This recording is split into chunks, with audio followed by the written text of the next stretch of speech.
रंगों को मुट्ठी में भरकर झुके हुए आसमान को पाना मुश्किल है क्या?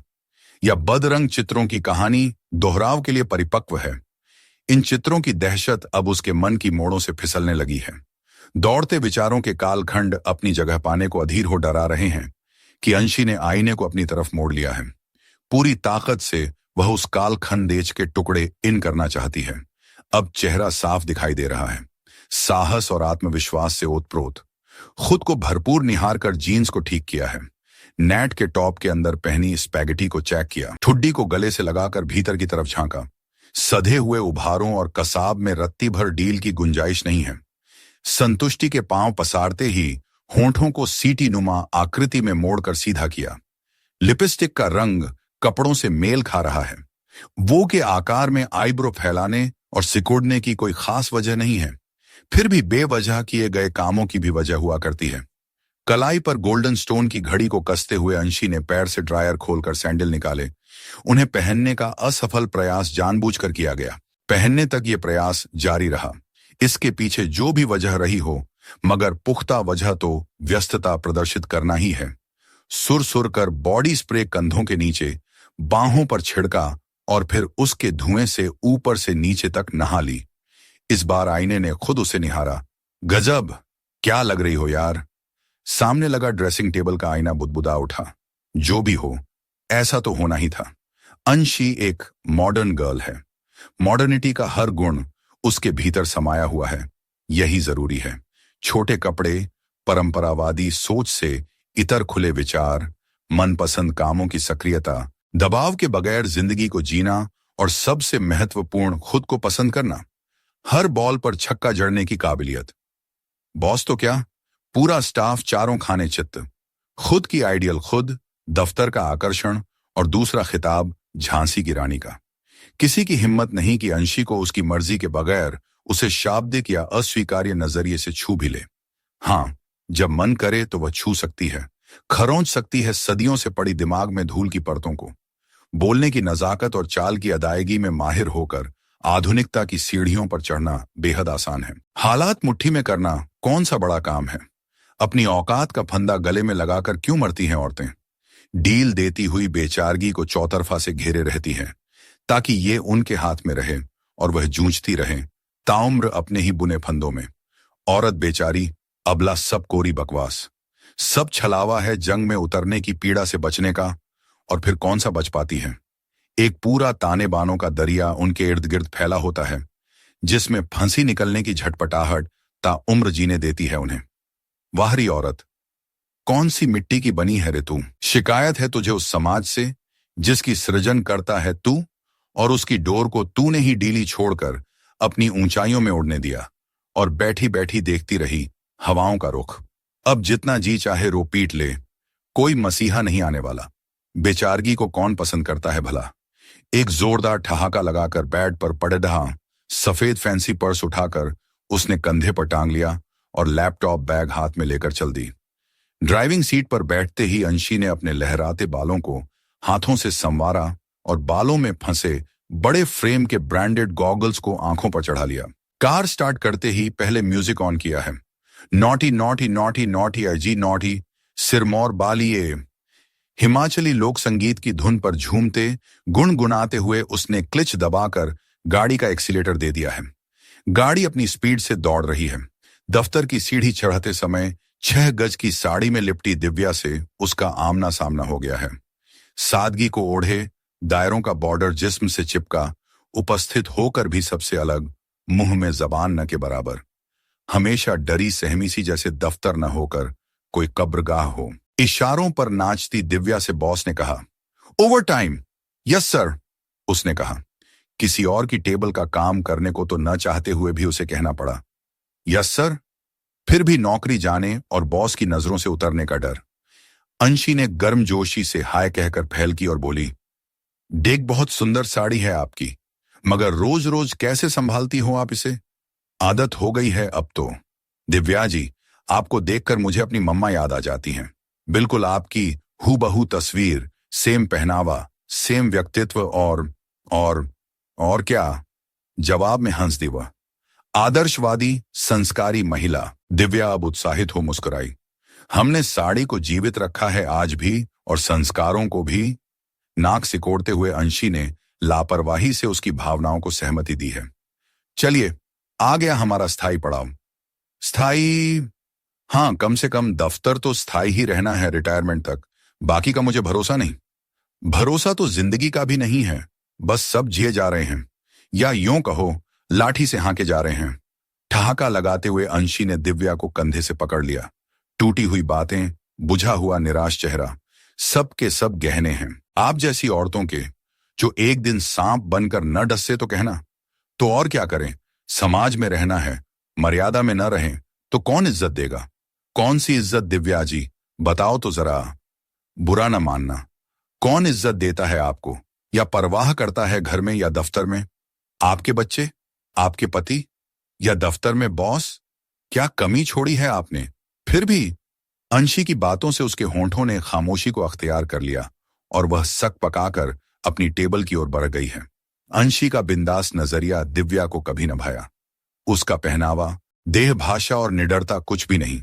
भला शोभा देती है क्या भले घर की औरतों को मर्दों जैसी हरकतें? मन ही मन बुदबुदाकर दिव्या ने अपना काम संभाला, मगर कहीं ना कहीं उसकी बातें आज उसे झकझोर रही हैं। सही तो कह रही है वह, क्या गलत कहा अंशी ने? क्या पाया आज तक उसने? दिन भर पिलने के बाद घर में सबकी जी हुजूरी, बच्चों को लाड़ दुलार करते और दूसरों की पसंद पूछते पूछते भूल ही गई है कि उसे क्या पसंद है। और किसी ने पूछा भी कहाँ कभी। न किसी ने उसकी इच्छाएं पूछी, न सपने। सपने तो होते ही कहाँ हैं औरतों के? वह तो परिवार के सपनों पर जीती है। सुबह से खटते खटते आई हूं और जा जाकर भी आराम कहाँ। न बनाव, न श्रृंगार। जरा सा हंस लूं तो जवाबदेही, रो लूं तो उपेक्षा झेलूं। उफ, जरा भी सलीका न सीखा हमने। हाथों के नाखूनों से जमे आटे को चोरी से साफ करने लगी है। अखिल की निगाहें बराबर अंशी पर लगी हैं। वह कई बार उठकर खुद उसके पास आया गया और इन 4-5 घंटों में 6 बार उसे अपने केबिन में बुला चुका है। शायद उसे आज के ड्रेसअप के लिए कोई कॉम्प्लीमेंट भी दिया है। अंशी ने इतराकर अपनी अदा से उसे कोई खास महत्व नहीं दिया है। वह ऐसी गंभीरता का अभिनय कर रही है जैसे इस दफ्तर की सेलिब्रिटी है और अखिल उसका बॉस न होकर कोई कुल्लीग है। दफ्तर के उस हाल में एक धुंध सी है जिसमें सब साफ दिखाई नहीं दे रहा है, मगर यह तय है कि अंशी अपनी जिंदगी को जी रही है, अपनी शर्तों पर, अपनी सुविधा से, अपने बनाए नियमों से अपने रास्ते खुद तय कर रही है। वह खुश है, किसी से शिकायत भी नहीं। कभी प्रत्यक्ष या अप्रत्यक्ष रूप में मजबूरियों का दुखड़ा रोते भी नहीं सुना है। जिंदगी इसी का नाम तो नहीं? नहीं, नहीं, ये सभ्यता नहीं। हमारी परंपराएं इसे आदर से नहीं देखती। मर्दों के कंधे पर हाथ रखकर बात करना, बात बात पर ठहाके लगाकर हंस देना, छोटे छोटे कपड़ों से झांकते आमंत्रित करते अंग, लाज का नामो निशान नहीं। उफ, बेशर्मी को आधुनिकता नहीं कहा जा सकता। अगर यही है परिवर्तन तो नहीं चाहिए ऐसा बदलाव। अपनों की नजर में ना सही, पर अपनी नजर में तो सम्माननीय होना। नहीं मिला, जीने का सुख तो क्या। आत्मसम्मान से तो धनी हूं मैं। नहीं चाहिए मुझे अंशी जैसी जिंदगी। क्या सचमुच अंशी की जिंदगी खराब है? क्या वह खुश नहीं, या लोग उससे खुश नहीं? सब तो बैलेंस करके चलती है वह। फिर क्यों आपत्ति है मुझे या किसी को? विचारों के झूले पर झूलते मन को दिव्या ने अपने तर्क वितर्क से रोक दिया है और अपने काम में लग गई है। शाम को अंशी अखिल की गाड़ी में सवार होकर निकली है। अपनी गाड़ी को उसने पोर्च में लगा दिया है। बहुत स्टाइल से वह अखिल के बराबर वाली सीट पर बैठी है और पर्स पीछे वाली सीट पर फेंक दिया है। दिन भर की थकान से अनमनी सी अंशी जैसे अखिल की गोद में लुढ़क ही जाएगी। अखिल ने उसके हाथ को कसकर पकड़ लिया है और गाड़ी में ही एक जबरदस्त किस अंकित कर दिया।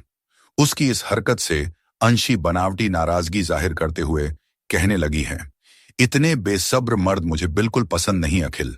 ये तो रोमांस का टेलर है मेरी। बात को अधूरा ही छोड़ दिया है। यही तो कमी है तुम मर्दों में, कि मिल जाए तो औरत को समूचा ही खा लेना चाहते हो तुम लोग। अंशी, नाराज क्यों होती हो जान? Mind your language. मैं कोई जानवान नहीं हूं अखिल। ये सब छलावा है, मैं इसे नहीं मानती। मेरे साथ मेरा रूम शेयर कर सकती हो, ये छलावा नहीं है। अपनी इच्छाओं की मालिक हूं अखिल, जो चाहूं कर सकती हूं। न तुम मुझे रोक सकते हो और न ये जमाना। मैं तुम्हें चाहने लगा हूं अंशी। By God. हाँ हाँ हाँ हाँ, चाहत किसी से भी इतनी सस्ती होती है क्या? तुम सस्ती कहाँ हो अंशी? मेरे दिल से पूछो, कितनी कीमती हो तुम मेरे लिए? अच्छा, कितनी कीमत लगाई है तुमने मेरी? ओह, बस कर दी ना दिल तोड़ने वाली बात। सच्चाई हकीकत से बहुत अलग होती है। तुम मेरी बगल वाली सीट पर बैठी हो, ये सच्चाई नहीं है क्या? हाँ, ये सच्चाई है, मगर ये पूरी सच्चाई है कि मैं तुम्हें या तुम मुझे नहीं चाहते हो। अब कैसे दिखाऊं तुम्हें? अंशी, मैं सोते जागते बस तुम्हारे ही बारे में ही सोचता रहता हूं। यकीन करो मुझ पर। हाँ हाँ हाँ, दूसरा छलावा। कोई शादीशुदा मर्द अपनी खूबसूरत बीवी की गैर हाजिरी में किसी लड़की को घर में लाता है, उसके साथ अय्याशी करता है, बीवी के आते ही चूहे की तरह दुबक जाता है और कहता है कि वह चाहने लगा है। हाँ हाँ हाँ, तुम भी तो अपने पति को धोखा दे रही हो अंशी। तुम भी तो शादीशुदा हो। बताओ, मैं झूठ बोल रहा हूं क्या? तुम बेवकूफ हो अखिल, जरूरत को चाहत समझ बैठे हो। तुम्हारा साथ, तुम्हारी कंपनी मेरी जरूरत है बस, और कुछ नहीं। मैं सती सावित्री नहीं बनना चाहती, न ही बिना अपराध रोज सूली पर चढ़ना चाहती हूं। ये झूठ है। मैंने तो कभी अपनी पत्नी को सूली पर नहीं चढ़ाया, न ही कोई इल्जाम लगाया उस पर। हाँ हाँ हाँ, एक संस्कारी औरत का खिताब उसके माथे पर लगाकर बिंदास जिंदगी जी रहे हो। और क्या चाहते हो? वो बेचारी अबला तो तुम्हें पति परमेश्वर ही समझती होगी ना। यार, तुम भी ये क्या बातें लेकर बैठ गई? हारे हुए अखिल को इस गर्माहट के खत्म होने का डर सताने लगा तो वह झुंझला उठा। अच्छा नहीं करती। बस सुनो अखिल, रास्ते से बियर की बोतल ले लेना प्लीज। यस डार्लिंग, मुझे याद है, ठंडी बियर। हाँ। शॉप से 2 बोतल गाड़ी की पिछली सीट पर डालकर अखिल ने ड्राइविंग सीट को संभाल लिया है। घर आने तक बहस की गहमा घमी फिर से रोमांस में तब्दील हो चुकी है। चुप्पी ने माहौल को रोमांटिक कर दिया है। अंशी के स्टैप कट बाल उसके टॉप पर पड़ी डीडीए अखिल को अधीर कर रहे हैं। इस बात से बेखबर अंशी गाड़ी के बाहर लगातार चलती गाड़ियों को देख रही है, जो रुकेंगी नहीं, दौड़ती रहेंगी लगातार। यही जिंदगी है, अपनी धुन में दौड़ना, संतुष्टि तक दौड़ते रहना। 14वें माले पर लिफ्ट से पहुंचकर अखिल ने जेब से चाबी निकालकर दरवाजे का लॉक खोला।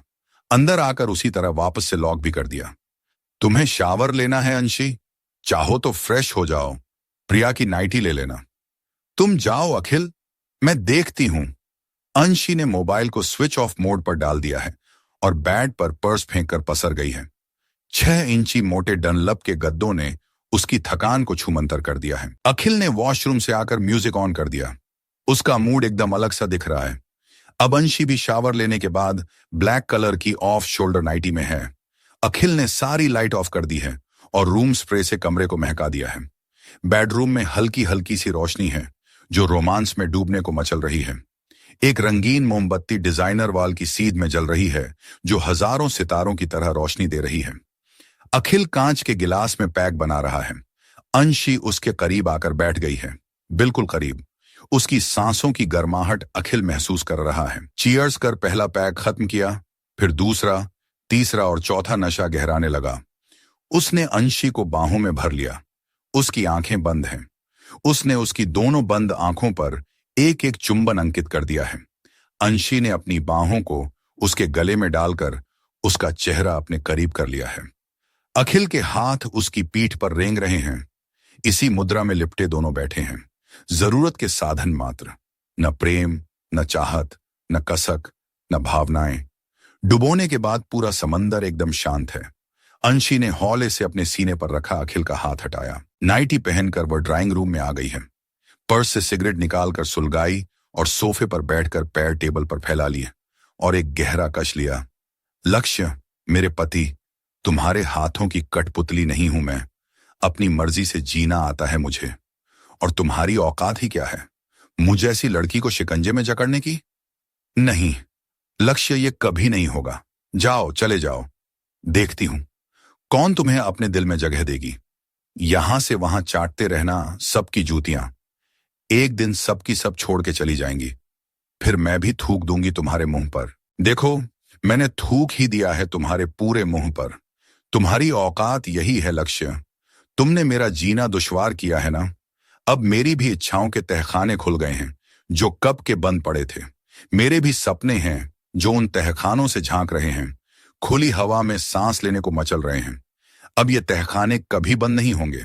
मेरे हौसले की किरणें इसकी सीलन को खत्म कर देंगी। घुट घुट कर जीना मेरे हिस्से में नहीं, अब तुम्हारे हिस्से में होगा। अब तुम मेरा इंतजार करोगे, मेरे लिए अपनी सारी सांसें न्योछावर करोगे, और बदले में कुछ नहीं मिलेगा। राहत, हमदर्दी का एक लफ्ज भी नहीं। तुम मेरी मौजूदगी को घर के कोने कोने में तलाशोगे और मैं अपनी रंगीन दुनिया में ऐश करूंगी। मैं परंपरावादी, संस्कारी, आश्रित और बेचारी नहीं हूं। सुना तुमने? ऐश के रास्ते जितना तुम्हारे लिए खुले हैं, उतना मेरे लिए भी। मैं हूं। अब मैं नहीं, तुम मुझसे डरो।